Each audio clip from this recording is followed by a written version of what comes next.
I grew up in Mumbai, India. When I was 13 years old, we met with a car crash where my parents passed away and my sister was paralyzed.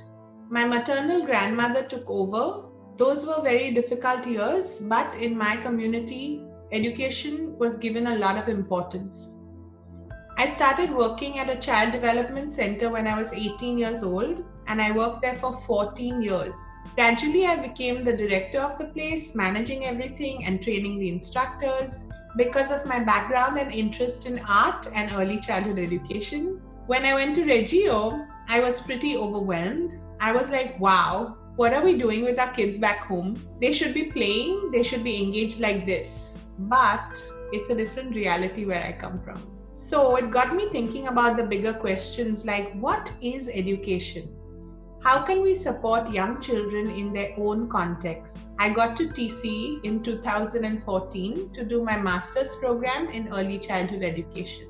My first class was Multicultural Approaches to Teaching Young Children with Dr. Mariana Soto Manning, and she said, you should apply for a doctorate. I would really like to work with you. I think you have a lot of experience and you've got great ideas. I was already a graduate assistant at the Rita Gold Early Childhood Center.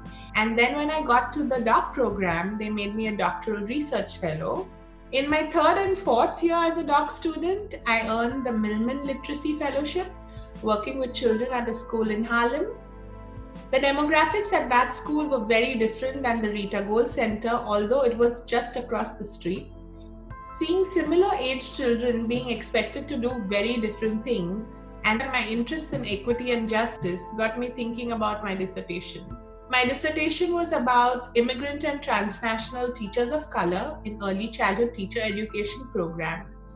So basically, teachers like me who come with experience, but then when they come here, they are seen as pre-service teachers. When you erase someone's experience just because they haven't worked in your country or your context. In March, when the pandemic hit and everyone was concerned about homeschooling, I launched Tell a Tale with the help of TCE. I started with a book titled Where Are You From by Emil Said Mendez. At the end of each read aloud, I connect the book with a creative activity and encourage the kids to send me things that they have made.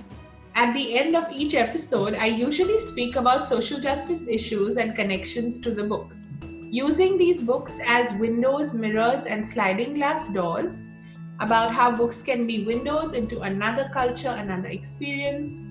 They can be mirrors so that they can be representative of the child's experience, the reader's experience. And they can be sliding glass doors where you may have some similarities with the main character, but you may have differences also. On June 1st, we launched Tell a Tale with Friends.